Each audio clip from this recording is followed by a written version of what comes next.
Bapak Ibu guru hebat, salam bahagia. Jumpa lagi dengan saya Ibu Rosario Moi SPD, calon guru penggerak angkatan 11 dari SMP Swasta Katolik Dekupili, Kabupaten Ende, Provinsi Nusa Tenggara Timur. Pada kesempatan ini saya akan memaparkan tugas demonstrasi kontekstual dari modul 1.3 visi guru penggerak prakarsa perubahan dengan tahapan Bagja model manajemen perubahan inquiry apresiatif Bagja. Saya didampingi oleh Bapak Kasanudin Habi MSI sebagai fasilitator dan Bapak Emmanuel Patrisare SPD GR sebagai pengajar praktik. Tujuan pembelajaran: 1. Calon guru penggerak mempraktekkan penerapan paradigma inquiry apresiatif untuk mengidentifikasi potensi diri dan membuat kalimat prakarsa perubahannya.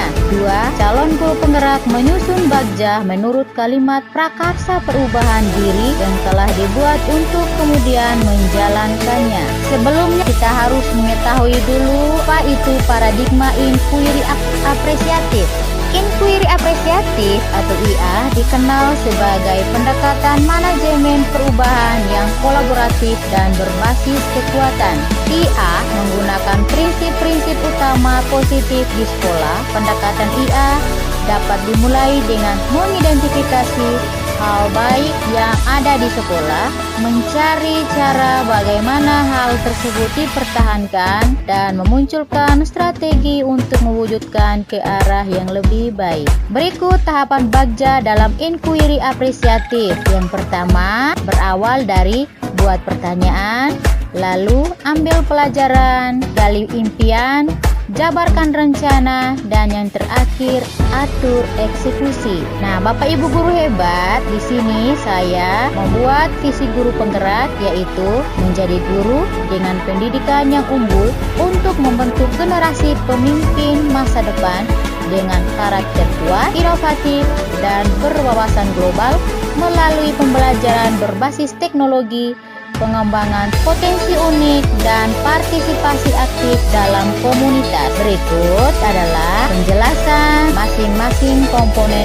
visi pendidikan yang unggul, di mana pendidikan yang unggul yaitu melibatkan upaya komprehensif untuk menyediakan pengajaran berkualitas, mengembangkan karakter dan nilai-nilai moral, memastikan aksesibilitas dan inklusivitas, serta mendukung pengembangan potensi siswa. Yang kedua, karakter kuat, yaitu menekankan pentingnya mengembangkan sifat-sifat moral dan etika yang kokoh pada individu. Ini mencakup integritas, tanggung jawab, disiplin, rasa hormat, empati, keadilan, keberanian, kreativitas, inisiatif, dan kemampuan untuk bekerja sama. Yang ketiga, inovatif, yaitu pentingnya menciptakan lingkungan yang mendorong kreativitas, adaptabilitas, dan penggunaan teknologi modern. Komponen utamanya meliputi pengembangan kreativitas, pemikiran kritis, kemampuan beradaptasi,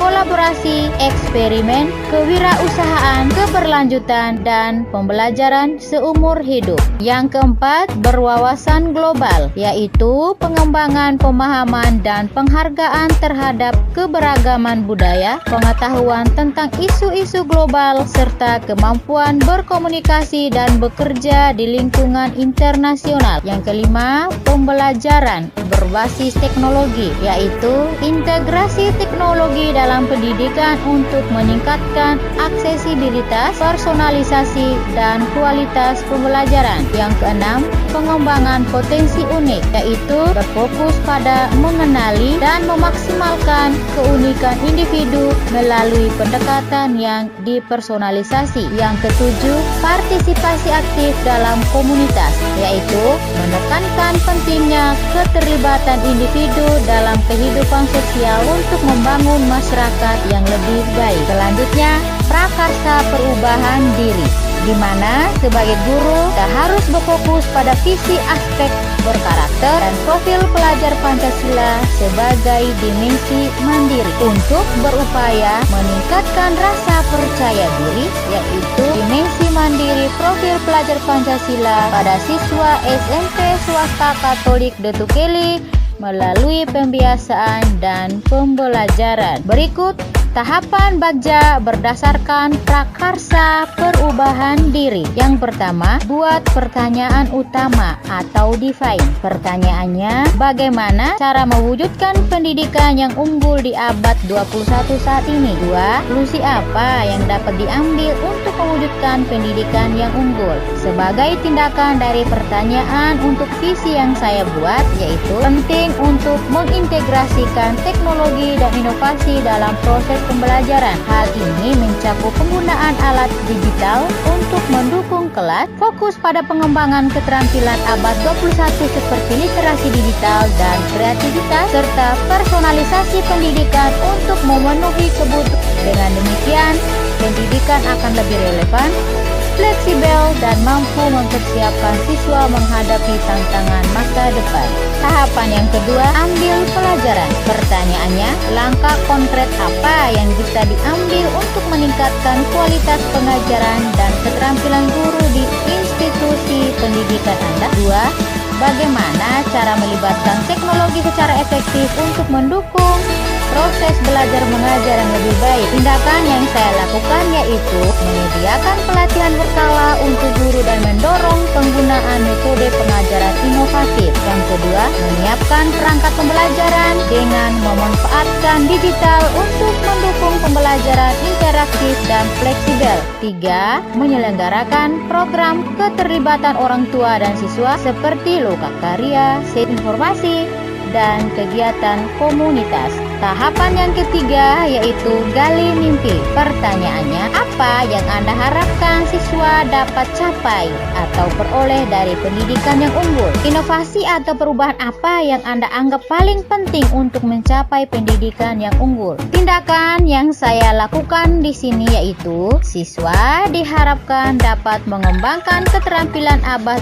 21 dengan pengetahuan mendalam di bidang tertentu serta karakter yang kuat dan etika yang baik. Yang kedua, sebagai pertanyaan dan tindakannya, untuk pertanyaan nomor 2, tindakannya yaitu inovasi penting meliputi integrasi teknologi dalam pembelajaran, kurikulum yang relevan dan adaptif, serta pendekatan pengajaran yang dipersonalisasi dan inklusif. Tahapan yang keempat, jabarkan rencana. Pertanyaannya, apa saja langkah-langkah strategis yang akan diambil untuk menciptakan pendidikan yang unggul? Yang kedua, bagaimana rencana untuk mengukur dan mengevaluasi pencapaian pendidikan yang unggul di sekolah Anda? Tindakan yang saya lakukan yaitu menerapkan kurikulum pendidikan unggul, yaitu membentuk tim untuk merancang kurikulum baru yang menekankan keterampilan abad 21. 2. Evaluasi pencapaian, yaitu menetapkan indikator kinerja utama atau KPI dan gunakan